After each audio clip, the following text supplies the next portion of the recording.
Howdy, howdy, howdy, my name is Anachi Sasuke, and welcome back to Let's Read the SCP Foundation Wiki. Sorry about the fan noises. I learned from recording 2 kinds this morning that trying to record in my room without my fan with the heat on is death. So, in this episode we're going to be checking out Swamp Woman, a big box of river, maybe that big box of river is where Swamp Woman came from, Glass Shard, just Glass Shard, not a Glass Shard, not Glass Shards, just Glass Shard.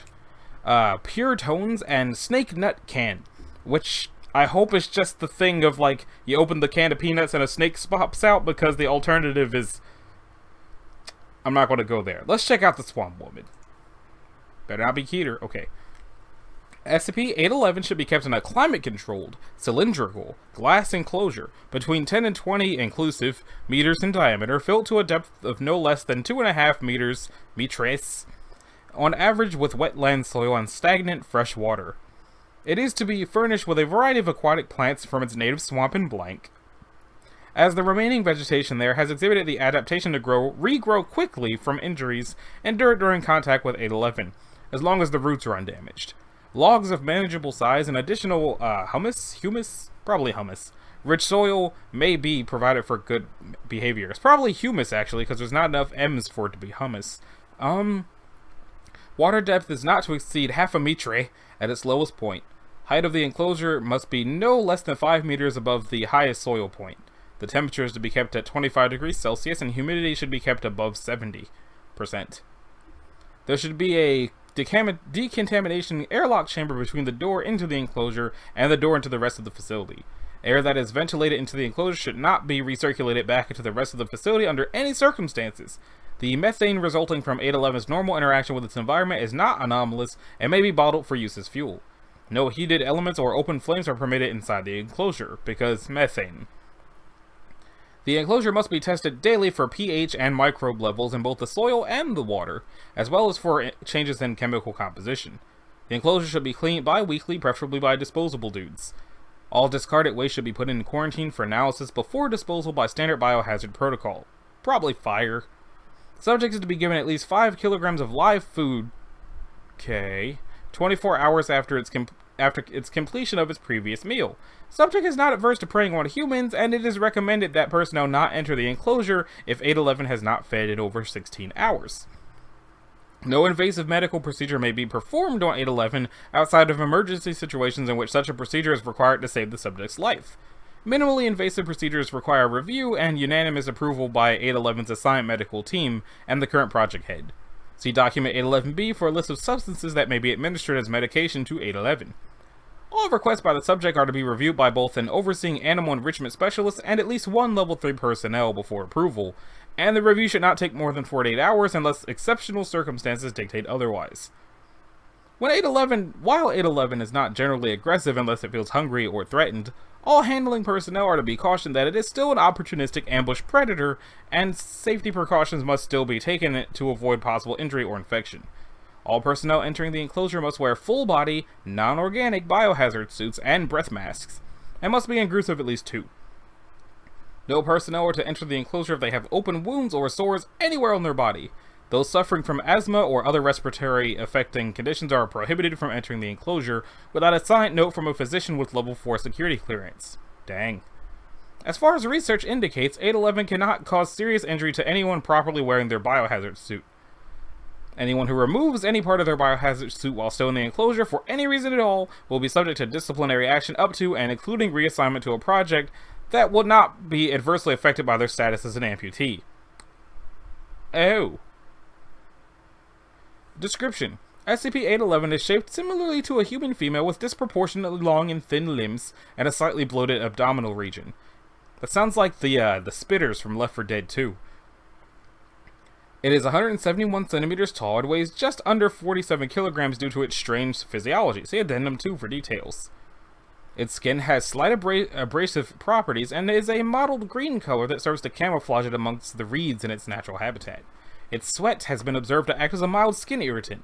It has extremely oily black hair that is proven to be resistant to cleaning with conventional shampoos, see Addendum 1. It shows partial comprehension of human language, consistent with case studies of feral children that had been abandoned at a few years old instead of as infants. The palmoplantar surfaces of 811's skin constantly secretes a clear green-tinted mucus with minor adhesive properties. This mucus does not appear to have any effect on 811's own tissue, but any other organic matter that comes into contact with it begins to rapidly decompose. Through process is not entirely understood, reducing the matter to a slightly viscous black liquid.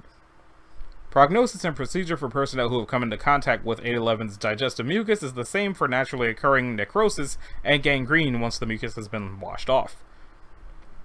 811 can then absorb said liquid through its skin and directly into its circulatory system. Tests have shown that 811's entire circulatory system is filled with liquefied, decaying matter. Biopsies taken from 811 have shown the presence of an anaerobic bacteria in all examined cells, which, due to the apparent lack of anything resembling functioning red blood cells in the subject, are currently presumed to be what 811 uses to metabolize the chemicals in its circulatory system. SCP-811 does not defecate or otherwise produce feces in the traditional sense, and entirely lacks a small or large intestine.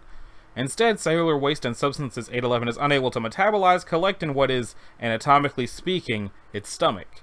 Within the stomach, enzymes and bacterial flora cause it to congeal into a grainy tar-like substance that 811 periodically voids by voluntary projectile regurgitation, a mechanism which it uses to hunt. So it's exactly like the spitter from Left 4 Dead 2. It preferentially aims at the face and or any perceived open wounds on its target, then waits for the target to die of either immediate asphyxiation by blockage of the mouth and nose, or in a few days of multisystemic failure resulting from aggressive bacterial infection. 811's teeth did not seem to have any abnormal resistance to decay resulting from chronic exposure to the compounds and microflora in its waste, see Addendum 1.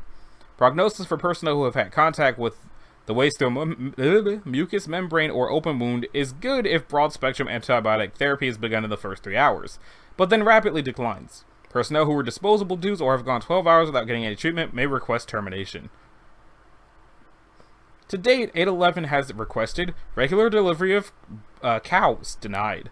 That crocodiles be removed from its prey animal rotation, approved. The water be stocked with a variety of fish species from its native blank, denied. One hairbrush made of 100% synthetic materials, approved. For one disposable due to every other day, come in with a basin and shower head to wash and condition its hair, approved.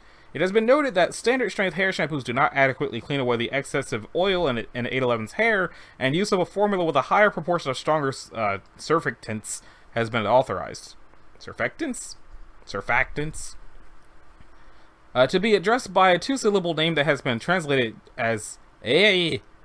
811 being illiterate and thus not capable of choosing a spelling for itself, approved. Due to 811's difficulty with language, it has been deemed acceptable to use its chosen name when directly speaking to it for the purpose of streamlining meaningful communication. Relief from its chronic tooth pain, approved. Because it was initially denied until a safe and effective method of administering general anesthesia to 811 was discovered, and a dental surgery plan devised. Tooth number 47, FDI 2-digit notation, removed to test method and adjust for unpredicted special aftercare requirements. The remainder of 811's teeth removed and overdenture implants installed in a second operation. 811 supplied with complete dentures to be repaired as needed. One turtle in a hazmat suit for non-dietary purposes, denied. Turtles accordingly removed from prey animal rotation. Possibility of placing a small turtle habitat in the observation area outside 811's enclosure for enrichment under consideration. That's kind of adorable. Due to the fact that 811 has lungs and teeth, despite having no apparent use for either, it was brought to Bioresearch Area 12's radiology lab for x-rays to examine its internal structure. The results were inconclusive.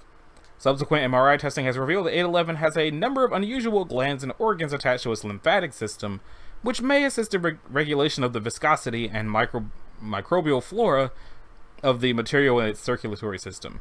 One such organ in the abdominal region appears to contain lighter than air gas. The possibility that 811 was once redacted is being explored.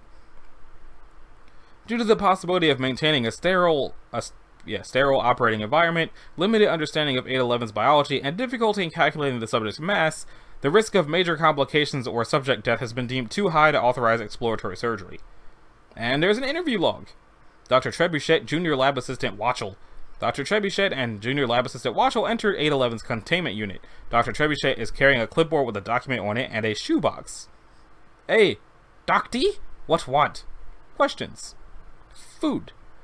He opens the shoebox, a frog jumps out. She brings her foot down on the frog as it lands and begins to digest it. Doc, do you want Kestins? Yes. Hands the clipboard to Watchel, points to something on it. Reading from clipboard. What is the earliest thing you can remember? Erwi is thing? Early things. Things before. Before box. Before box. Most before? Yes. With sweeping demonstrative arm and hand movements, big man, tall, a small, very smaller than man, uses a hand to indicate a height of approximately 1 meter off the ground, points to her own arm. Was like man. What was like him? Pinches some of the skin between two fingers. This! Not like like man, like people. Your skin. Skin. Skin. Wait, you mean you had skin like ours? It appears so. What after? Points to the inside of one elbow. Pain stick here. Cold. Needle care they're called needles.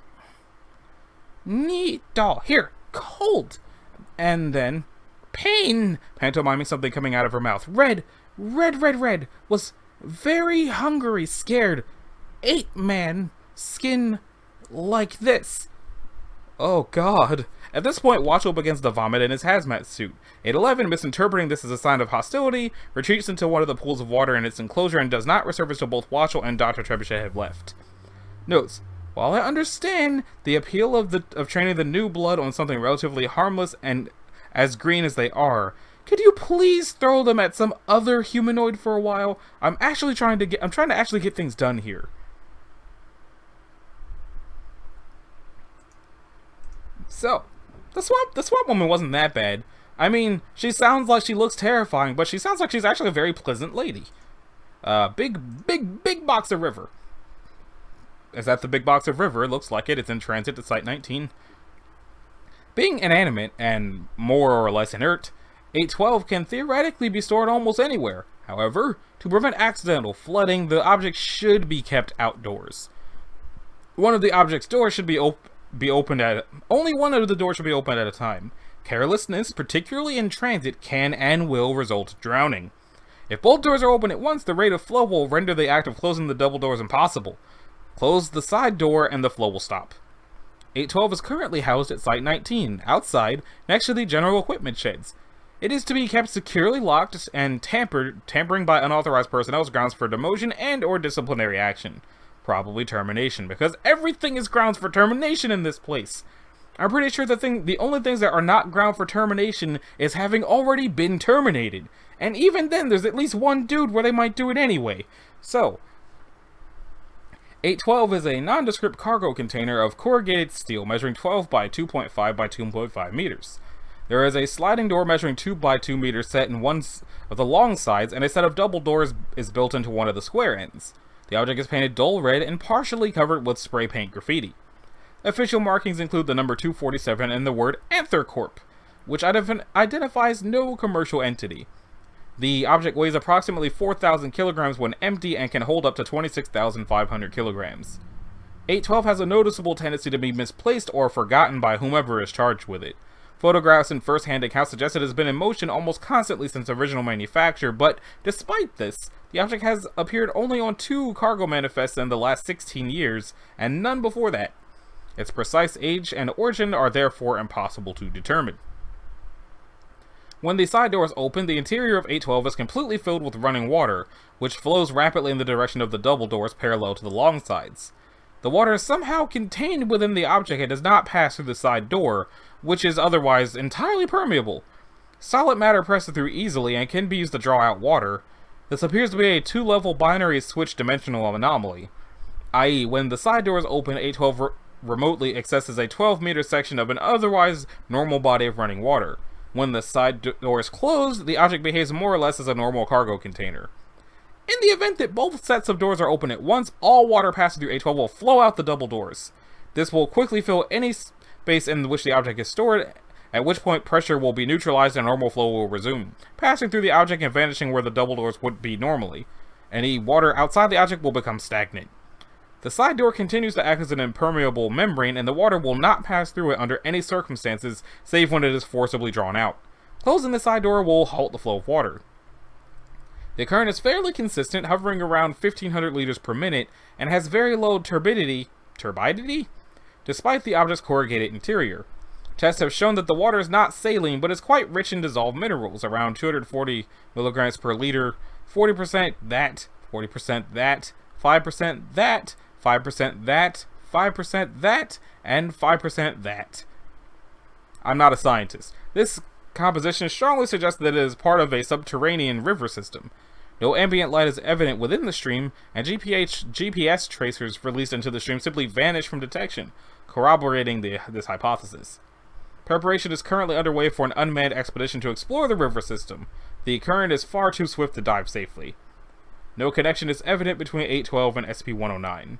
General Missive 812-A. Researchers and general staff should keep in mind that all flood cleanup will be entirely manual. SCP-402 is far too valuable to use for simple labor reduction, so stop asking for it. Do us all a big favor, and just be more careful in the future. 109, is that the guy? Oh, it's the canteen. Right, the canteen with the I think it was infinite water. Glass shard. No! No! No! No! Ah, why did it have to be a picture of an eye? Ah! Why? It couldn't have hit some other body part? Why? Ah! Man, get out of here with that.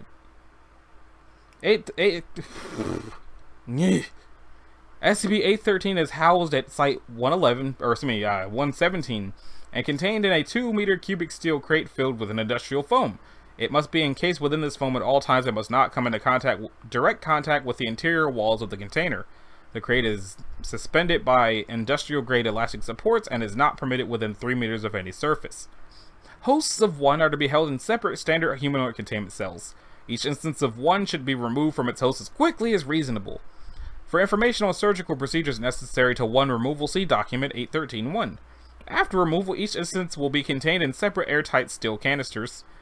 In the event that one host, an SCP-813-1 host expires, or an instance of 1 itself is unaccounted for, the immediate area must enter a lockdown, and a search will be organized for the instances in question. Any personnel handling 1 instances or host are to wear reinforced glass face shields. Any containment personnel experiencing optical distress or anomalies must be evacuated immediately. 813 is not to be located within 10 kilometers of SCP-882 or any artifact with a connection to the Church of the Broken God. Why eyes, though? 813 is a spherical glass sculpture. Evidence suggests that the sculpture was originally 45 centimeters in diameter. However, the artifact is currently missing approximately 17% of its initial mass. Close inspection of 813 has revealed a microscopic system of seemingly metallic clockwork machinery. This machinery is continuously active, though the means by which it accumulates or generates power is unclear. The properties of the artifacts, see below, have prevented more extensive inspection of the machinery, and spectroscopic analysis has proven inconclusive. The glass compromising 813 is exceptionally fragile and will shatter under pressure far below what would be expected. 813 always fractures into fragments approximately 7 by 2 millimeters in size. These pieces cannot be broken down further by any means, rendering them presently indestructible. Upon shattering, all fragments, now designated 1, produced will seek out the nearest human targets. It has been determined that 1 will only target living human beings with 1 or more functional eyes. It is undetermined how they locate said targets. 1 are capable of propelling themselves through unknown means, allowing them to leap at velocities of 131 kilometers per hour. So 7mm shards of glass leap into people's eyeballs at 131 kilometers per hour. Whoever wrote this, screw you! I can't stand seeing things happen to people's eyes. Upon reaching its target, 1 will invade the subject's eye and embed itself into the optic nerve. Regardless of the fragment's impact velocity, there will be no substantial damage to the eye or the rest of the body. The subject will suffer sharp pain and temporary blindness, which will dissipate within a few seconds. Following this, 1 will extend several microscopic wires of an unidentified substance into the subject's brain. These effects produce no neurological or cognitive damage and are universally unnoticed by the subject. The host of 1 will begin to display marked changes in behavior roughly 2 weeks after exposure. At this time, the subject will frequently cease their normal activity and stare motionlessly for several hours. These events cause the subject's pupils to dilate, and those in close proximity report subjective tinnitus, described as an electric hum. During these periods, the subject is totally unresponsive towards attempts to rouse them, and they will also deny that such periods ever take place. Over the next 3 to 4 months, these periods increase in length until they entirely comprise the subject's daily routine, and they will only deviate from this behavior for necessary nutrition and rest. 1 will remain in the optic nerve until the subject's death. At this point, 1 will withdraw its wires from the central nervous system and eject itself from the optic nerve towards the nearest human target, and repeat the process. Forcible removal of the fragment, surgically or otherwise, is fatal to the host, and the fragment will immediately seek out a new host in its usual manner. Addendum, item recovery, and additional materials. 813 was initially recovered from an armed convoy and redacted, operated by known members of the Church of the Broken God. The crate from which 813 was recovered displayed anomalous properties, causing the artifact to levitate in the center of the container. However, during the ensuing confrontation, the crate was damaged and 813 was dropped from its suspended location, or position, whatever. Cushioning inside the crate prevented the artifact from entirely shattering. However, what are believed to be bullet fragments generated by the conflict struck 813 and dislodged several pieces of 1. These promptly invaded a number of mobile task force operatives. 1 instances do not appear to target church members. Following the event, 813 was transported to Site Blank for analysis. No members of the church survived the incident. A fragment of paper believed to be a handwritten letter was recovered from the convoy. The following is an excerpt of that letter. An eye sees all things except itself. For that it must have another. That which was paired and now separated must be made whole once again. Through its shards the broken eye sees. Through heathen minds the broken God seeks. Woo!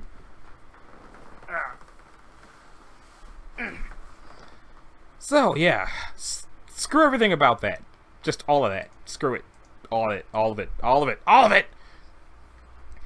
So, SCP-814-1 is to be kept in a sprung? Evacuated anechoic chamber within the quiet area. What is this called? Pure tones. Within the quiet area of a Type 4 acoustic containment facility. 2 is to be stored in a climate-controlled locker outside the facility's quiet area.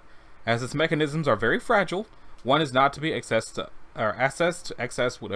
under any circumstances, without the authorization of its senior researcher or HMCL.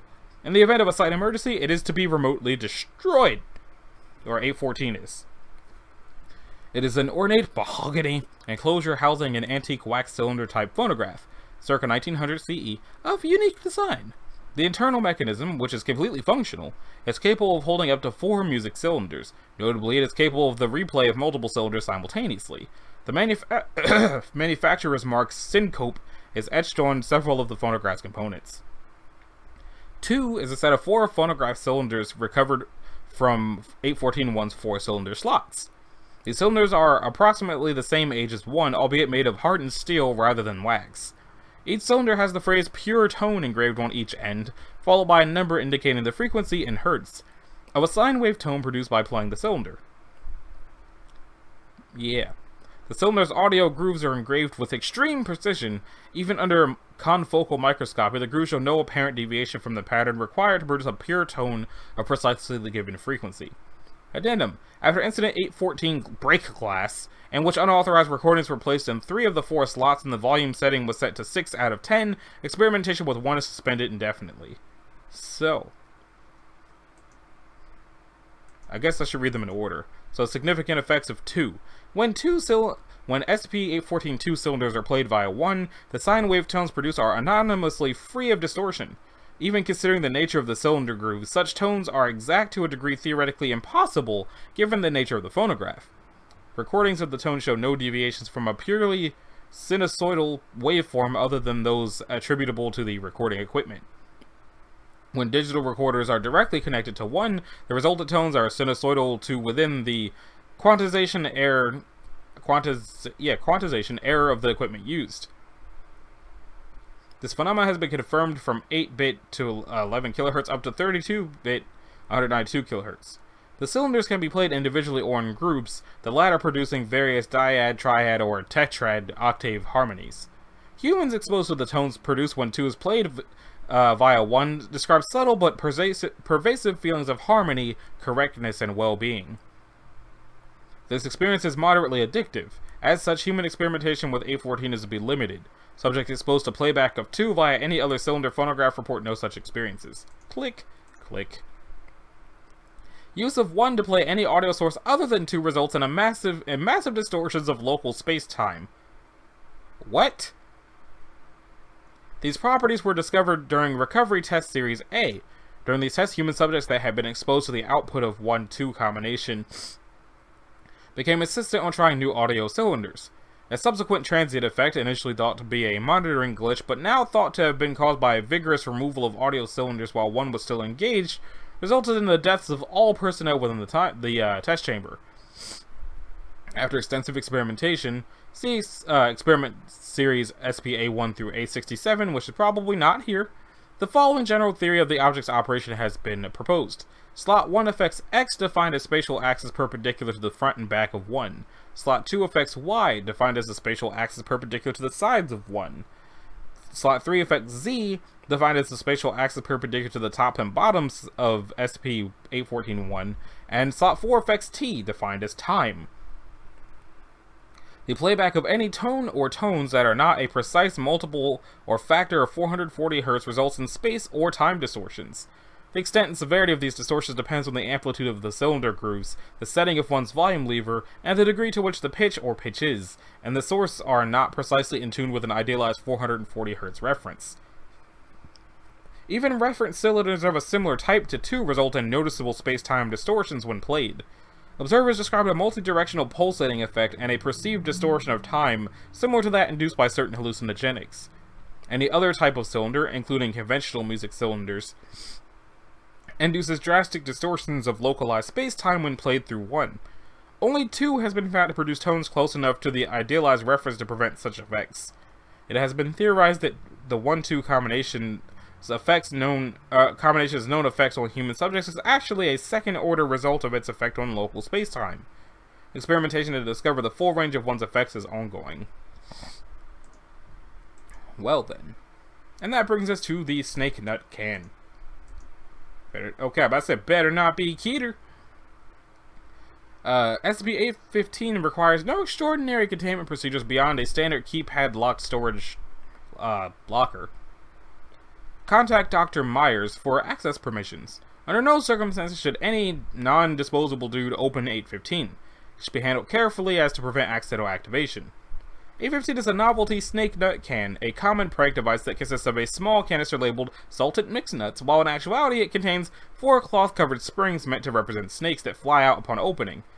X-rays and multispectral imaging have as yet determined no measurable unusual qualities of the can or snakes. Upon opening, the snakes instantaneously vanish from the can and violently burst forth from the nearest person's, see note, face with extreme force. High-speed video footage reveals that the snakes appear to emerge from the lower sinuses, typically shattering the nose, cheekbones, and upper jaw upon exiting. As a result, subjects often avoid major brain damage and remain alive until termination or death from blood loss or shock. After approximately 15 seconds, the can reseals itself and produces another 4 ordinary snakes. The method by which the snakes achieve such extraordinary velocity without breaking is unknown. Note: researchers are to be reminded that 815 acts on the nearest person, even when opened by a robot. I don't want to have to keep cleaning up these accidents, people. I don't know what I thought the snake nut can was going to do, but it wasn't that.